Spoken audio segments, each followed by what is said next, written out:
people don't see hymnals anymore. It looked less hard when kids were bored sitting in services. Where did a lot of kids learn how to read music and understand harmony? So leafing through the hymnals. If you don't have them in the pews, I like to deputize people to go break into the closets where the hymnals are. And get them back in. Overnight, do it about midnight on a Saturday night, and on Sunday, the first service, they'll be back in the pews. And children will do that. And they learned a lot. Yes. Welcome to Classical Etc. You're in the studio with Memoria Press. Hello, and welcome to another episode of Classical Etc. I'm Jessica Gardner, and today I'm with Paul, Tanya, and a special guest, Professor Carol. Carol, we are so glad to have you. I'm just pleased as punch to be here. Carol's expertise is in music and the arts. She is a sought-after speaker, a tour guide, a musician, a writer. She's an associate professor of music history. And here at Memoria Press, we use Carol's materials in our art program, and you write quite a bit for our magazine. That's true. Yeah. And our music program. That's right. Music. Yes. Yes. And she's here as a writer in residence this week, all week. Carol is But I'm not going to say what she's writing because then people will want it. I learned that lesson the hard way. Just don't say. She's just writing. Forthcoming at Memoria Press. Can I say that, Carol? Well, it's barreling down is what it's doing. It's in the barreling down stages at this point. So that's good. You are talented and an absolute delight to talk to. So it's a privilege to have you with us, Carol. You all are so nice to everyone who comes through these doors. So thank you. Oh, and Carol, on the podcast, we normally go around and talk about what we're reading. But since you're here, I thought we could answer what we're listening to. Can you give us just one artist that you're loving listening to right now? Well, listening to and loving listening to are two different things. Ooh. And if you're in my business, you do a lot of listening to things because you need to. The same reason you do a lot of reading because you need to, because it's up on your desk or because something has come up and you need to check it. So a lot of listening I'm doing now is related to this thing that's barreling down. And then a couple of days ago, I spent some time listening to, from my college time, John Coltrane recordings. Really? In consequence to something that was said in the Cincinnati conferences. No time to go into that, but I thought it's been a long time since I revisited his artistry.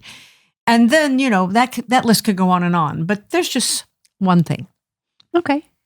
Paul, how about you? The artist that I was recently blown away by, that was a concert Sarah and I went to, of Postmodern Jukebox. Say more. Have you heard of this, Carol? I'm about to hear about it. Postmodern Jukebox is a group that what they do is they take mostly more modern pop songs, but they'll also take things from, back from the 50s and 60s, but they turn it into like 1920s style music, and they are phenomenal artists. I have not, when I saw them live in Lexington, I said, I have never seen musicians this good in person in my life. What genre?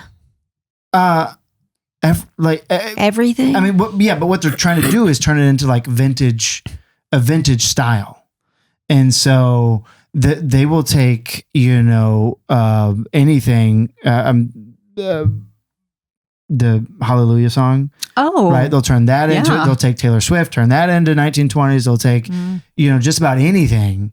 Actually, I was just looking for. I was looking for the Cotton Eye Joe. They don't have the Cotton Eye Joe in vintage, but they have Old Town Road, right, which is like a modern country song. They've got that in vintage, and they've only been around for 10 or 15 years. How do you find it? They do it on YouTube, and they actually their video production is phenomenal too, because they will all dress in this 1920s style. And they'll also bring in tap dancers. It is beautiful to listen to. They are extremely talented, and it's beautiful to watch as well. Huh. Wow. And that was just locally? You went to a concert? I went to a concert locally, but I think they're out of New York. Okay. But from what I can tell, I think the actual performers are constantly changing. Oh, it's not like it's five people that right do the same thing all the time. When they're on tour, they're pulling people from everywhere. And so I think I got the impression anytime I would see them perform, it would be a wholly new experience because they're just amazing. They're just very, very talented musicians that they pull in and then they go on tour and then they get new musicians. That's interesting. Yeah. It sounds good. Tanya, how about you? I'm not listening to any music because I'm listening to A Gentleman in Moscow all the time now because I'm dying to get to that show with Ewan McGregor. Yeah. And I just need to get through this book again so that I can let myself watch the show. Somebody told me they thought it was really good because of the character of the Count, because he is pulling it off. Okay. Which you would think he would be able to do. Yeah. So no music for me. Sorry. I feel like it's a huge hole in my life that I don't listen to much music. I really don't listen to much music. It's okay. I used to listen to music all the time. Oh. I've gone more to talking, listening to people talk. Yeah. Like podcasts and radio news stations. I don't know why. What's happened to me? I don't know what's happened to you, Tanya, but I have no idea what we're talking about today, but I wanted to ask Carol a question before we get going. I once heard a person say that what he likes to do is turn up his speakers as loud as he'll go, and turn on classical music. And that really struck me, and I've done it a couple of times, and it's a phenomenal experience. Cathartic? Just experiencing music in a very different way than what you're used to. But really loud. Very, very loud, right? Because but if you go to a theater, they're not playing this quietly. Right. Right. And so I don't, what do you feel about that, Carol? Have you ever, when you listen to classical music, how loud is it? Depends on whether it's Bach or Mahler, I'm from the generation where the speakers were bigger than we were. You can literally take a nap in some of them if you were to lay them down or maybe stand them up, And the idea of all the sound, and it was a very different time. And now everybody's wearing them here, getting a version of sound. I think that's a fair statement. Yes. And if they're getting more than that, it's a different problem, Being enveloped in sound makes more sense if you're in the physical acoustical space. And of course, the music of my era with Hendrix and Joplin and all of that, and Grateful Dead, you did crank it. And you cranked the Mozart up and you cranked everything up basically because it was just great sound. At a certain point, and yes, it's great. You're going to get a massage. You're going to jump into an ice cold swimming pool. You're going to envelop yourself with sound vibrations. Go for it. If you really begin to talk about how loud was music in various times, how loud was the world before jet planes, for example, and everything else that happens, there were always volcanoes and the cry of cattle and rocks being slashed with, hammers and sledges. There was plenty of noise in pre-electronic world, but there was plenty of quiet. And the amount of musicians in an ensemble, an orchestra would be 7, 8, 9 people, at a certain point in the Baroque. So with very quiet instruments, and yet everyone heard it crystal clear because the world was quieter. And music was like a flashing light. You didn't just let it go by. It caught your attention. It was meant to catch your attention. So we do a lot of that with volume and flash and lighting now, when it used to be simply a function of time and place and space and acoustical waves that would reach you, and just as they do a little child, right? A little child hears a flute what does that child do? Especially if their ears haven't been blown off by other things. They are completely captivated. So it all gets into a lot of factors. But if you decide to crank up any old thing and, do it safely and wisely, I would say go for it. I'm getting in trouble. I'm not a fan of us carrying these sound worlds down inside of our ears, and time will tell what. It does something very. First of all, it isolates you from everything and everybody, and that's its own story. It does. We won't even go there right now. But in terms of the experience of hearing, and then there's hearing and listening, and I was listening to you all on your novel thoughts podcast about completing versus considering versus contemplating. So there's all kinds of levels of listening to music that we could also talk about. Sure. That's a great question. It was very helpful to me because I realized because I was talking about very much, I wasn't thinking of earbuds at all or earphones. I was thinking like just taking like a real speaker. And I was kind of sad the other day because I wanted to do it and the girls were already asleep and I was like, I can't do this. I'm going to crank this music where it would shake the house.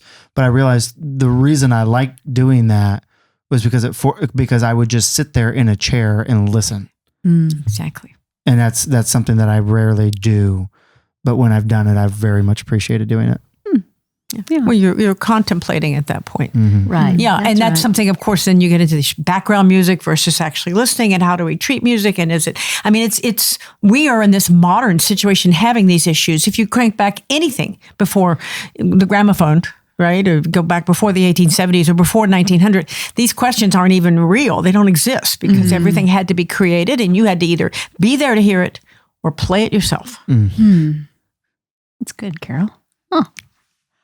Well, you asked about today's discussion. We're going to talk about the role of the arts in classical education. And Carol, I would love to hear you answer, what difference does it make in a child's education to incorporate music, to incorporate the arts? Why do we do it? What difference does it make? Well, there's a question. So how many hours do I No, or maybe I should just leave the room and let me know. I'm joking. No, the short answer is we are given the ability to create by our creator. Okay. So I'm always saying this, and I know it's formulaic, but it's also incredibly true. A child sings before it can speak. A little child who can form no words can form a heck of a musical vocabulary at a pretty good volume with usually very nice sound. Not always, right? A child dances in its little, whatever those little things are, we carry them around in. You put on a Susan March and that child's limbs go in pretty close rhythm and with very creative movements, right? And then, of course, we reach for something beautiful the minute that the eyes can sort of focus on a prism or lace or fluff or whatever, or light. What does a child do? Instinctively reaches. So if you take just those three things, which is really dance and music and art and whatever else you want to put in there, you see the complete picture of who we are as creative beings. And we foster that when they're little, and we buy all the crayons and the markers, and we step on the tops, and we play all the wonder. Hopefully we play all these great classic children's songs, folk songs, hymns. We sing, and they sing, and we sing, and we get the bells, and then you get a certain age and everybody decides it's an elective. And then away it goes, like in that closet. And if we get time, we'll open the door and bring you out for half an hour air once every 2 weeks. And that's the great battle. And it feels a little funny saying that in a manner, because I'm in a presence of people all through this building whose hearts and souls and minds and effort are dedicated to reviving the most beautiful and true things. And boy, you're doing it, But then there's this issue of the music and the arts. So I'm here and I'm tugging at people, and there's a wonderful response so far. Yeah. What would you say to a parent who might be listening, thinking, that sounds awesome. I would love my child to experience that, but I don't have a background in the arts. I feel unqualified. How would you answer that? Well, unless you're a professional musician, that's probably what you're going to come to, or someone in the family is. Again, that's a modern question because there used to be music around. Right. People played, people sang, you had the church choirs, they played and sang good repertoire, there was a good organist.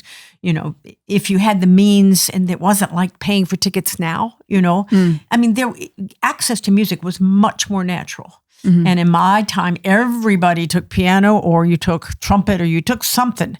You may not have to do it for more than a couple of years, but by golly, Ned, we used to call, 3:15 to 3:45 was practice time. I mean, you could walk up and down the streets, and if the windows were open, you'd hear people practicing. They got that done. Just as we say, you'll eat broccoli, you'll take a bath, and you will learn some proficiency on an instrument. So we're not in that era anymore, and parents do feel unconfident, and it does seem a lead, and it is seem to price itself out. I have a lot of things that I like to suggest in talks about about getting to live music in ways that don't break budgets, like taking advantages of high school orchestras, middle school bands and orchestras, and choirs and community choirs, and things that are really quite high level in most places. And the music you hear at a crafts fair, the music that go to a what we used to call old folks' homes, the communities where there's all kinds of people who were incredibly proficient on their instruments, and nobody wants to hear them sing or play anymore, and there's just endless things you can do that aren't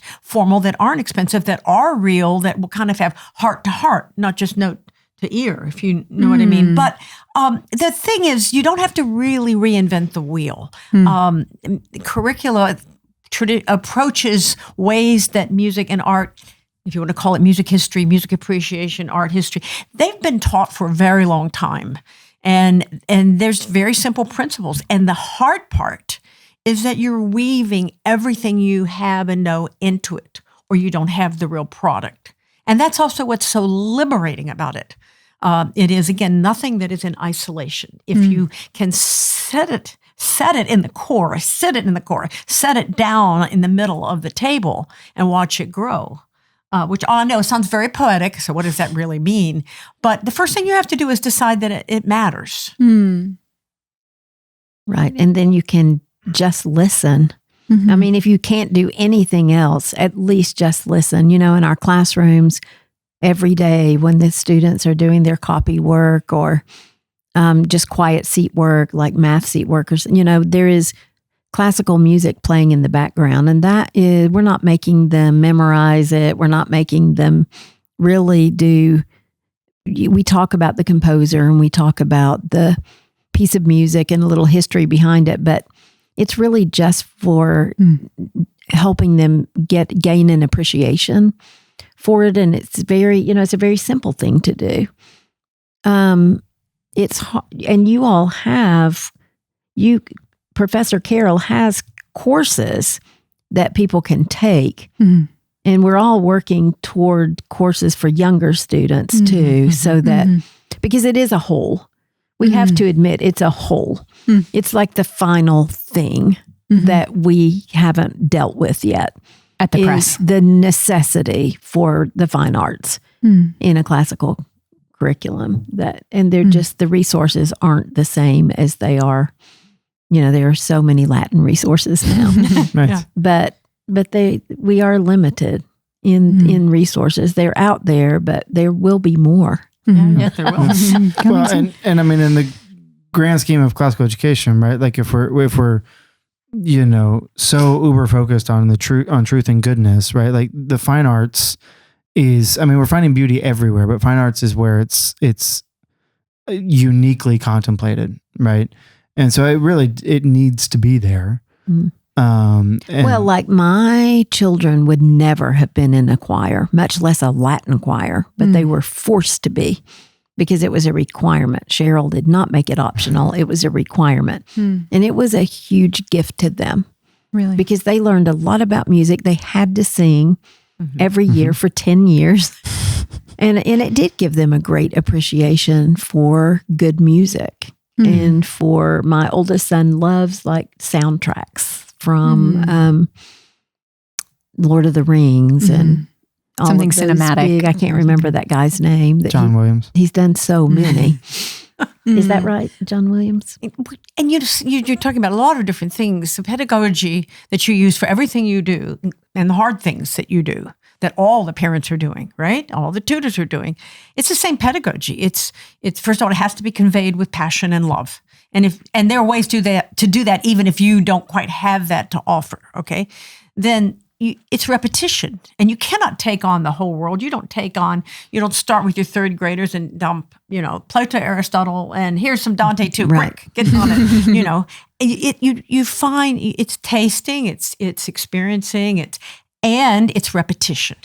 And it's amazing. Children are happy with the repetition of something. Love the repetition. They love to recognize something. They love, and that double-edged sword of the internet, which is something I rant about, and then I am grateful for because of what is able to be accessed, right? means that really and truly, and forget that, the CDs, forget that. Go into any thrift store, any Goodwill, for 20 cents to 50 cents, you can pick up the most marvelous recorded materials now. CDs, no one wants. LPs, nobody wants. Cassettes, nobody wants, and it's you can build a music library for nothing. They'll probably just hand you a box if you'll take it, and so there are just fantastic resources, not to mention all these performances that are filmed, not to mention master classes in the class I teach for Memoria Academy, which is, I forget what we call it, has a nice name for for high schoolers.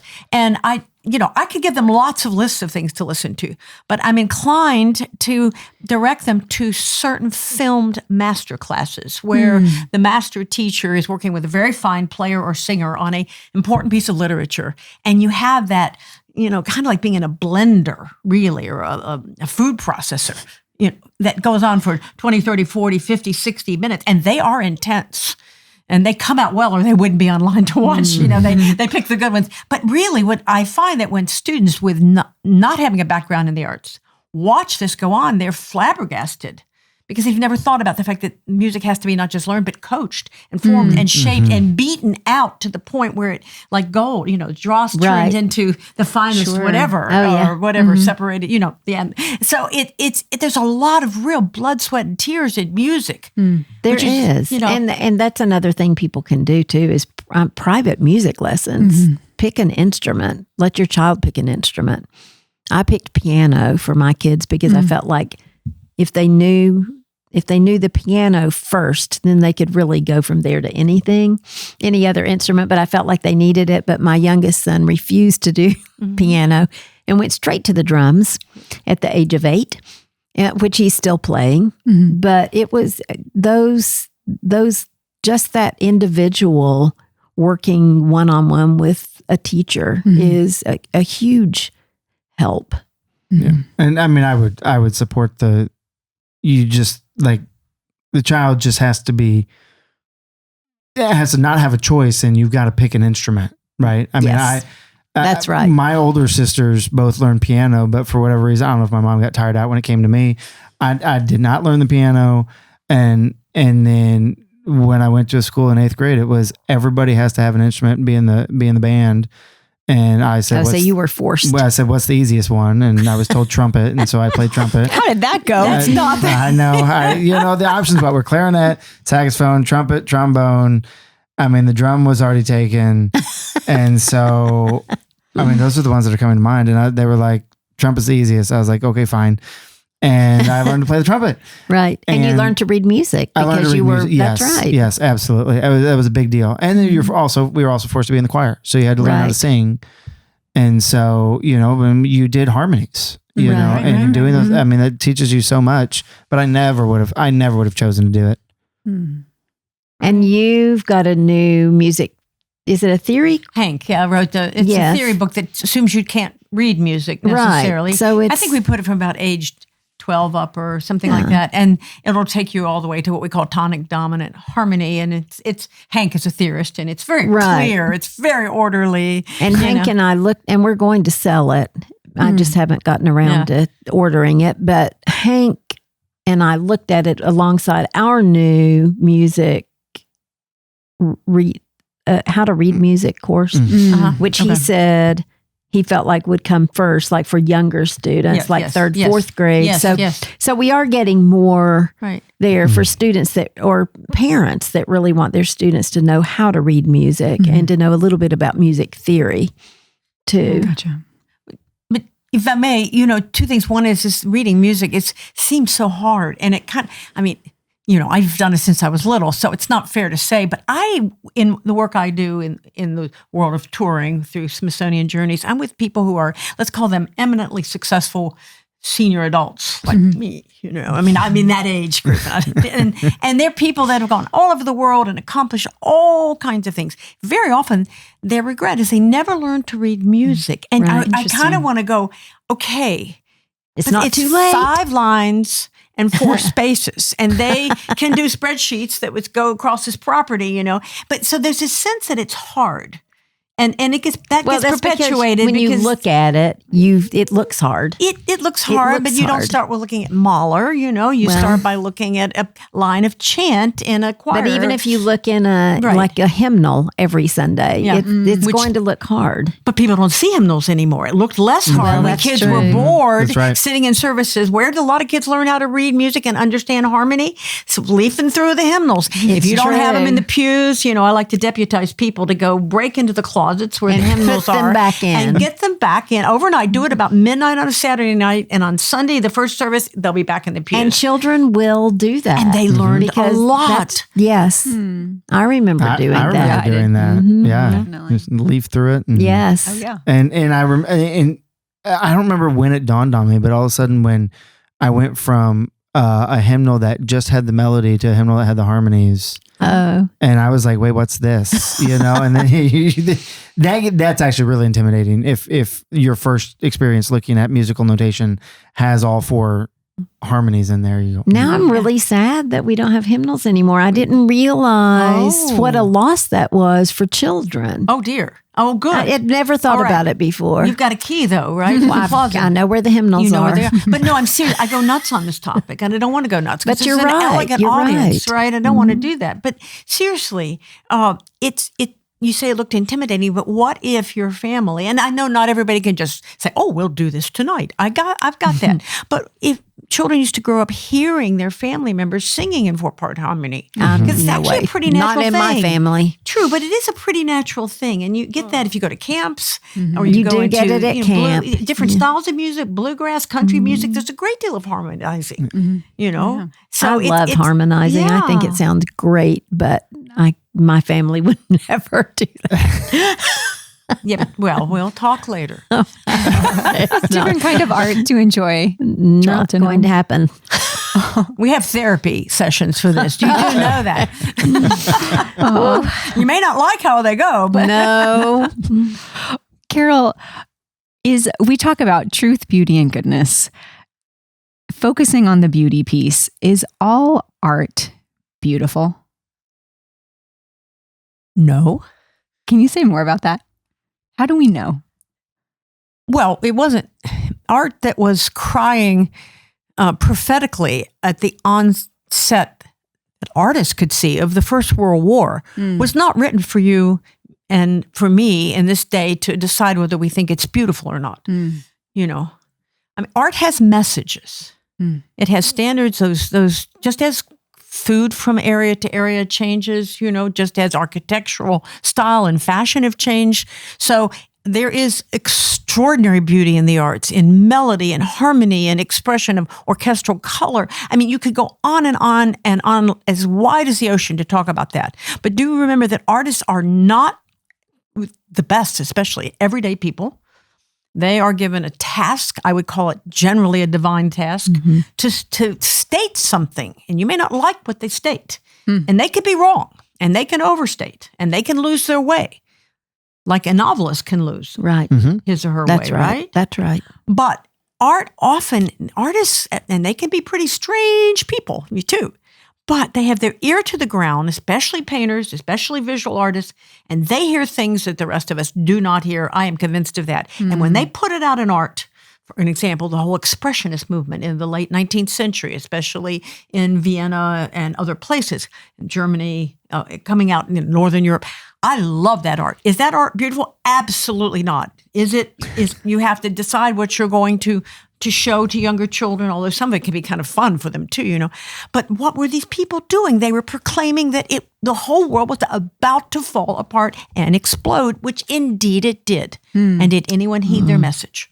So again, I'm saying that again, and I'll say it again, not maybe right now, but we have to look at the era of the art. Art responds to the tenor of its times. If you're in Bach's time or in Monteverdi's time, and your patron is the elegant, whichever person it is, prince or merchant or prince or whatever, you write what is required. Why else would Haydn write 104 trios for this strange instrument called the baritone, which his patron, Esterhazy, played, which is just a kind of a sitar meets a cello and goes crazy. It's a beautiful sound. People actually still play it. It's kind of having a little revival. But his Count loved it and was good at it. So, it's just like somebody needs a meal, somebody needs a trio. And so, artists respond to many things, the desires of the patron, the needs, what instruments they have, what they can work with. You can go on and on and on. And that's why asking a very valid question of, is all art beautiful? And the sub-question of that, and if not, what do we do about it? Yeah. Or how do we present it? And how much history and how much explanation and how much of its power do we let out? At what age for what children? That's really the complete question there. And you do need to understand the era, the times, the means, the demands, and the messages. I feel like that's true with literature too, that you need that context. But I know there are people who think that you should go into a piece of literature with absolutely no context and just let it speak to you as it is, and not try to think about, what times the author was living in or what the author might have been trying to do with it, but just how it speaks to you. And I think you're missing so much if you don't have the context, if you don't know some of the things that are really like the art itself is the result of something major. Mm-hmm. And I love that the way you described that, but I'd love to know who these artists are. Which ones? You've got to show me the ugly art. The expressionist as an example. So who are the artists in the expressionist? Well, Emil Nolde is an interesting I don't even know. Maybe I've never looked at expressionist art. And you maybe have seen the cover of a volume and you went, I don't think I need to buy that. It could be. But Carol, I love the way you phrased that though. You said, I love that art, but is it beautiful? Absolutely not. Mm-hmm. And I think that's an important distinction for everybody, right? Like there can be something that is important and that is worthwhile contemplating that doesn't fit the objective standards of beauty and proportion and harmony and all, all those things, but it still deserves a place at the table. It still deserves to be known. Well, and what about the question of, is it classical? We have to decide, because in most cases, these artists were trained. In most cases, they knew, there's still form, there's still a focal point, there's still the elements of line, there's still, color and all of the ingredients of painting in the last 300, 400, 500 years, right? And perspective, or deliberately upsetting these things, which is what abstract art does later especially in the moving into the middle of the 20th century. Again, it's fascinating. Actually, that's what makes art so interesting. If it were all stayed and beautiful, you could take care of it in, a week and it would be done. Do you like Picasso? Do I like Picasso? Mm-hmm. I like a lot of people way more than Picasso. Picasso was a very good marketer. And I mean, I don't, my problem with Picasso, as if Picasso would care, is that name has become the everything that we know. And it's just sort of ruled out everybody, just scattered everybody, as if there were one writer. Right. In a period of about 50, 40 years, And that is unfortunate. Mm-hmm. Is that a good enough answer? It is. I just wondered. I like Picasso and don't know why. Oh, well, because it doesn't feel like something I should like. You love or you loathe? Which I like him. Oh, I like a lot of Picasso's well, we need to talk art, but I don't know why. I feel like I shouldn't.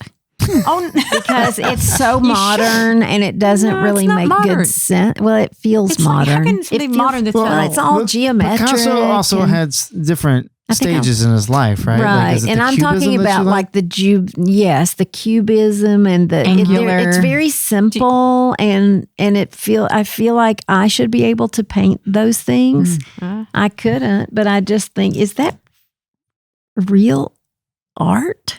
Well, just all those geometric shapes. I mean, couldn't anybody do that? But I like it. Well, I find myself just looking at it. Well, you're ripe for a whole lot. I'm struggling. I'm struggling with my love of Picasso. Oh, no. You shouldn't. It's begging you to widen your experience. You have now tasted, once cloves. Now think maybe what else is out there. Right. We can fill you up with names. I'm starting to write them down. Kandinsky, Gonchara. Last time I did a podcast with you, you were going to send me a CD of classical music to listen to so I could develop a love for it, but I never got it. Uh-oh. So therefore, I have not yet developed that love. Oh, dear. While we're asking Carol for things, I would like a Spotify list of folk songs for children. I don't That's even what I would have love. Spotify. Well, we're a list, and we could just make a the list, list. right? could Well, make we the have a Spotify book, list. you know, I know you have a book. with I 100 traditional songs called Hurrah and Hallelujah. I know. I need to get the book, and I need to make a Spotify list. Does that come with an audio accompaniment? Okay. No. But you could find them probably free It's online. because of the royalties. Yeah, it's Oh, hard to do it. You can't really. It's hard to do it. You can't. You can't get this CD. stuff. Right. Except a great deal of it is Library of Congress and Smithsonian. So you can find it. You can, and in many ways. I mean, that's the thing. And that's why, we started out with Discovering Music having a CD, and that was great Right. when we started. Yes. It was fabulous. But people, we're so much more is available. But yeah, no, let's curate that list, except hold me to it this time. Well, yeah. I'm still waiting on the last one. I feel like it'll come. I kind of don't remember that special moment the way you do. I think I was just saying, I just don't have really an appreciation for or know anything about classical music. I've never listened to it seriously. And so you were going to convert me. All right. Well, let's start with the visual With art. Picasso? No, not Picasso. I'm already converted. I know. No, I just don't understand All right. it. Well, okay. We have our work cut out. I can see that. I feel like we've queued ourselves up for another podcast next time Carol's back. Next steps for every How we convert Tanya from a Picasso lover to Goncharova and Kandinsky and Larionov and a bunch of wonderful art. I have not heard of those people even, but you're gonna be I mean, but Picasso is not my true favorite. My true favorite is really Van Gogh. I really love the brightness of his pictures, of his paintings. And I went to the D'Orsay in Paris, and then I went to the British Museum, and I've been to the National Gallery, and everywhere I go, the first thing I look for is the Van Gogh room. Did you go to the traveling exhibit when it was here? I did not because I thought that just seemed like 3D. I don't know. Maybe it would have been great. Did you go? I did. Did you think it was great? It was different than I thought. It was different. But for what it was, I enjoyed it. Right. It was cool. I probably would have, but it just, I don't know. It's funny to me that you like Van Gogh for the brightness. Like I like Caravaggio for the darkness. And because what is light in those paintings is very like what he wants you to focus on is very apparent. Right. But when you said light, I was like, oh, that's interesting. Right. And I really think that's why I like Picasso, because it's simple and light and it feels airy or something to me. Happy. It feels happy. Carol, you don't know what to do now. No, I don't. There's not much I can add to that. And the main thing is that you love it, and that you love it, and you know why you love it, and that's one direction that is now yours, right? That has meaning from which you can build if you choose or not. Do you have a favorite artist? Oh, I mean, like every time you see a painting by that person, and I'm terribly fond of the Russian 19th century ones, and Nikolai Gay, G.E. There's a good short name for you. His works just bowl me over, and many of them are on sacred subjects, but with that gritty, gutty, or gutsy, I should say, maybe gutty, Russian brush, that eye for realism and intense color, just literally if master photography before there was really such a thing like that. I mean, photography was here, but nobody was. It's just stunning psychologically as well. So I might have to say that. I'll just say that right now. I mean, I could give you someone else, but that'll do. No, that'll do. And it's really whatever I'm working on, right? Isn't that when you're reading, right? When you're reading Anna Karenina or when you're reading Dickens, it's my favorite book changes all the time. Right, as it should. Yeah. Which is what's great about it, because it's dynamic. Yeah. And what I'm hearing from our conversation, Carol, is that would you say to someone who wants to grow in appreciating the arts, one good first step might be identify what you actually like and just explore that. Find more artists like it. Yes, and if you're not sure what that could look like. I'm really serious. Go down to a Goodwill, a thrift store, a library sale, an estate sale. Do you know how many people spent a lot of their money because it was expensive to buy these folio books? I did a lot of that. I look at what's on my shelves and I can't even imagine how much money I took out of, off the top to get things that I have. And people don't want them. Oh, I mean, really? I have gone into a state, you got to get, look for maybe the right neighborhoods or the right age of house. And people have shelves and shelves. It's kind of like their National Geographics, if you will, and they would be thrilled if you just took them. Oh. I mean, if they've checked eBay, they might know that some of them have some value, but get folio volumes and put them all over the house. If something happens to them, so what? Because they were going in a dumpster. Right. You see? Right. It's kind of like the hymn books, you know? Yes. And so let them be around. Let the kids look at them. If they mark in them, that's not the worst. So what? In a way. I mean, depending, but Right. Just let them have them along with their storybooks. I mean, look in there maybe a bit, but it depends. But, I mean, art had a different, okay, we won't go, that's a different podcast, but just because as magnificent as the internet is, you don't get a sense of the texture. You can't, folios can't completely convey that.